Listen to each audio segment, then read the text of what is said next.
Effectivement, je suis partie du PDCI, je vais dire seulement en 2025, parce que tout simplement, lorsque je me suis retirée en 2018, c'était après les élections municipales. Okay.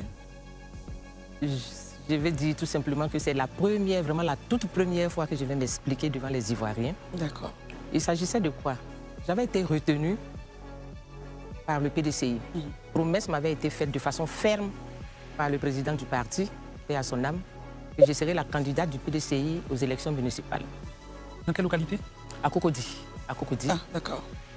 Seulement, voici que la veille même du jour où on devait arrêter la liste des candidatures au niveau du PDCI, j'ai été appelée par un cadre du PDCI pour me dire que ce ne serait plus moi et que ce serait le maire actuel et que je devrais m'aligner. Quelles sont les raisons qui l'ont poussé justement la direction à prendre cette décision? Il n'y avait pas de raison apparente. C'était une décision qui avait été prise, qui ne m'a pas été expliquée. Et voilà.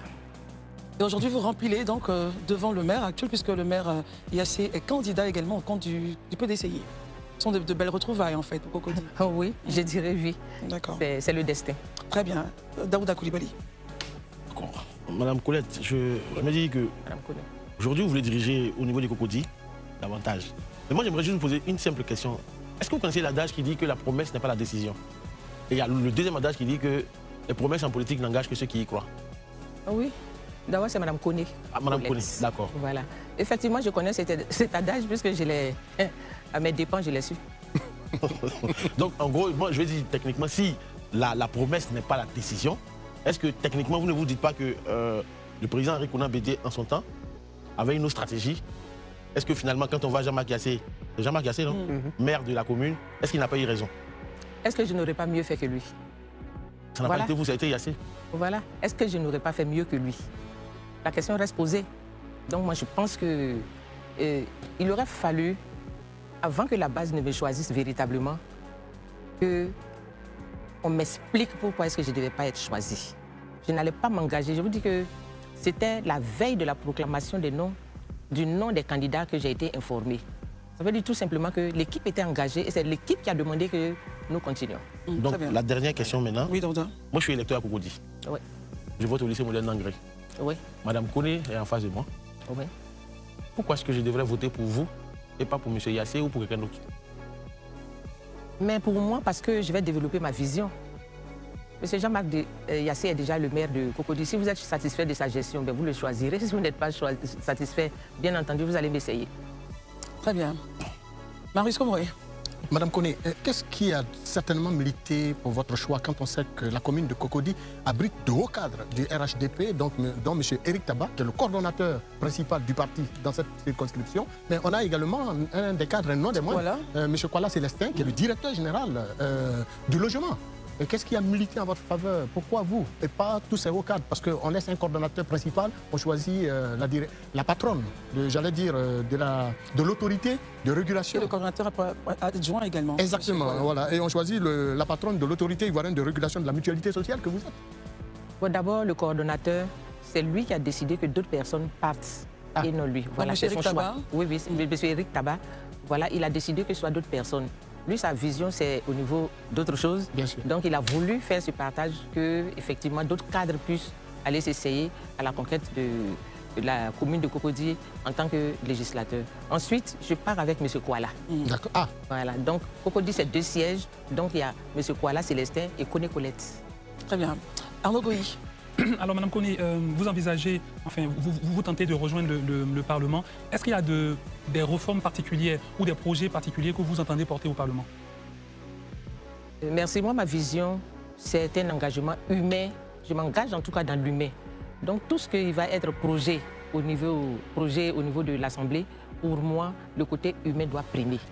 Donc, tous les textes de loi, en tout cas, qui vont arriver, et toutes les propositions que j'aurai à faire éventuellement, bien entendu, ces projets seront en rapport avec le social. Avec le social, on entend bien que vous comptez mettre l'homme au cœur de vos actions, mais concrètement, comment ça se traduit, par exemple, en termes de loi, en termes de propositions de loi? Est-ce que vous avez une loi qui vous tient à cœur, que vous souhaitez porter au Parlement, par exemple?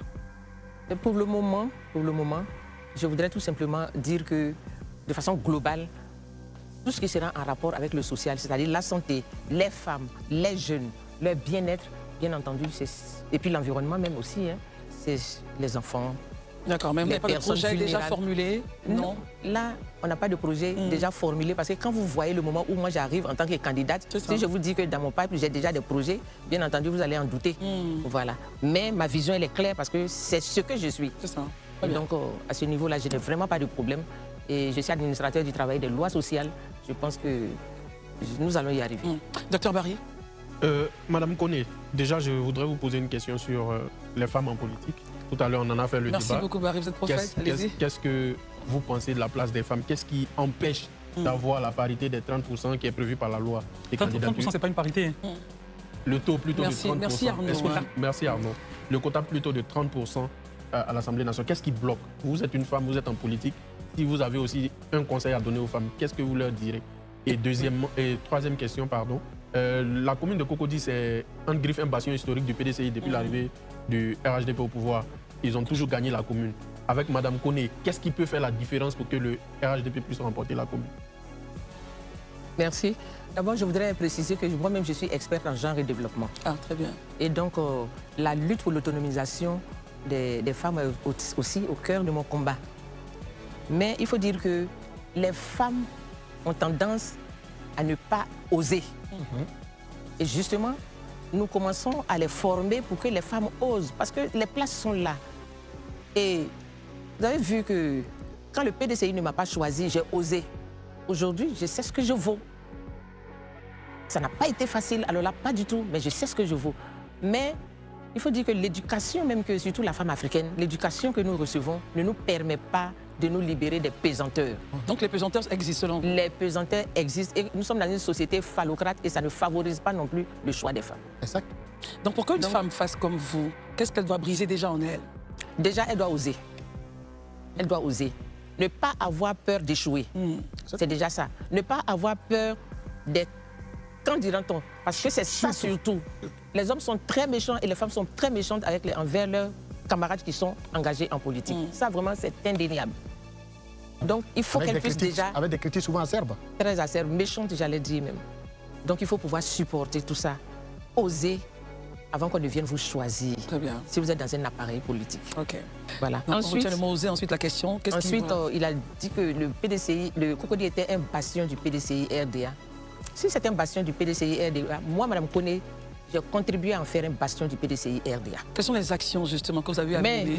attendez que je termine. Allez-y. Là, je vais vous dire que Cocody n'est pas un bastion du PDCI RDA, en ce sens que le professeur Vaudier, paix à son âme, oui, a c'est déjà Vaudier. été élu sur Cocody.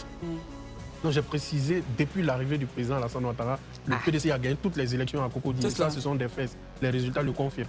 D'accord. Et vous avez Mais ça n'en contribué fait pas selon un vous. bastion. C'est ce que je vais vous dire, ça n'en fait pas un bastion imprenable. D'accord. Merci pour Voilà. la précision. Alors, Madame Koné, on revient sur vos faits d'armes. Vous dites que vous avez contribué à en faire un bastion qui, aujourd'hui, selon vous, n'est pas imprenable. Quels sont vos faits d'armes? Qu'est-ce qui pousserait justement les populations? Enfin, essayez de réveiller un peu nos mémoires, s'il vous plaît. D'accord. Je vais commencer par vous dire qu'au niveau du PDCI, Oui. j'ai été moi-même militante de base, j'ai été présidente de comité de base, j'ai été secrétaire de section, j'ai été membre du bureau politique du PDCI RDA, j'ai été membre du secrétariat exécutif du PDCI RDA. J'ai été membre du conseil municipal de Mel Théodore, j'ai bougé au niveau de sa campagne. Lorsque je le connaissais, pour les élections de 91, oui, il avait gagné avec environ 51% et De justesse. de justesse. Et puis, il y a eu des élections où j'étais sur la liste et il a fait de moi la responsable de sa mobilisation. Nous avons gagné avec 68,86% les élections. Et Cocody, c'est quand même un terrain que je connais. Je ne dis pas que je maîtrise, ce serait prétentieux de ma part, mais je connais largement le terrain de Cocody. Je connais la configuration des électeurs de Cocody également. Et quand nous avons pris la mairie de Cocody également avec Gouanka Mathias, paix à son âme également, j'ai géré la mobilisation et j'étais maire adjoint avec Gouanka Mathias. Merci, Mathias. Et c'est seulement pour les élections municipales de 2023 Oui. que j'ai quitté la mairie de Cocody. Donc de 91 à 2023, j'ai été membre. En acteur majeur. Et j'ai même fait. C'est lorsque j'étais avec Mel Théodore que j'ai conçu et mis en place le conseil de quartier. Ah d'accord, c'est vous qui avez fait les conseils de quartier. C'était moi. Très bien. C'était moi. Alors aujourd'hui, d'ici quelques jours, vous irez donc encore à l'assaut des électeurs que vous dites que vous les maîtrisez, Non. en espérant. Je les connais. Elle connaît la configuration. Je connais. Voilà. J'ai une question. Oui, en espérant J'ai qu'ils juste vous une petite suivent. question. On commencera par Daouda ensuite. Je t'en prie. Merci Christelle. Poser la question parce que on est ici pour poser la question que beaucoup d'Ivoiriens se posent. Et beaucoup de personnes voient en votre candidature une forme de récompense politique en lieu et place d'une véritable demande de la base militante. Est-ce que vous répondez à ceux qui estiment que vous n'êtes pas le choix naturel du Cocody? Après tout ce que vous venez d'expliquer, vous étiez au PDCI, vous vous êtes reposé, vous avez... Après ça, vous êtes aujourd'hui RHDP. Est-ce que ceux qui estiment que c'est une récompense politique, est-ce qu'ils n'ont pas un peu raison? Non, je ne pense pas. Je ne pense pas parce que moi, je suis une femme qui sert plutôt. Les récompenses, je ne les attends pas. Je pense que je dois mériter de l'affection, de la considération des populations de Cocody et notamment des responsables aujourd'hui du RHDP qui m'ont choisi. M'ont choisi pour une mission. Et je suis une femme de mission. Et c'est cette mission-là que je voudrais accomplir et leur dire qu'ils n'ont pas eu tort de me choisir. Donc je suis engagée totalement, entièrement pour cette cause. On aura une dernière question avant son mot de fin, Marie. Oui, engagé pour la cause certainement des populations de Cocody, la circonscription électorale de Cocody. Il se trouve que nous avons quelques bruits. Le bruit quoi, court qu'un projet tendant justement à faire passer un tunnel va obliger donc un déguerpissement de population. Que pensez-vous pouvoir faire pour protéger justement les populations de Cocody au soir de votre élection? Merci, monsieur. Je voudrais d'abord manifester ma compassion pour ces personnes qui avaient leur habitation qui était menacée. En fait, il y a eu un quiproquo. Je pense que le Bénet aurait dû procéder en informant largement les populations avant de mener cette enquête sur laquelle ils étaient. D'accord. Effectivement, moi, je ne suis pas allée voir les populations, mais nous avons des militants, nous avons des connaissances qui étaient intéressés, justement, qui étaient intéressés par ce projet qui risquait... Impliqués dans le projet. Qui étaient impliqués dans ce projet, enfin, dans les conséquences de ce projet. Exactement. Alors, qu'est-ce que j'ai fait? J'ai pris contact avec le Bénet. Un tutu personnel. Un tutu personnel, parce que au lieu d'aller manifester ma compassion, j'ai préféré aller à la source De l'information. de l'information, de façon naturelle. Et donc, j'ai pu rencontrer le DG du Bénet. On va essayer de courir un peu parce qu'on est... parce qu'il m'a dit qu'effectivement, c'est une étude qui était en train d'être menée, qui avait été commanditée. Donc, il mène comme c'est un bureau d'études. Donc, il menait l'étude pour voir l'impact environnemental et la faisabilité de la réalisation de ce projet. Et l'étude a été conclue. Et aujourd'hui, je peux affirmer de ce qu'il m'a dit que ce projet n'aura pas lieu, ne verra pas le jour. Ça, je peux l'affirmer pour rassurer ces populations. Très bien. Mais une déclaration sera faite au cours de la semaine, Voilà. avant la fin de la semaine, c'est ce qu'il a affirmé également, en lien avec les autorités municipales. Voilà, alors lorsque la Merci campagne... de nous rassurer. Voilà, c'est très bien ce que vous avez fait. Vous avez rassuré la population de Cocody qui s'inquiétait par rapport à justement cette affaire.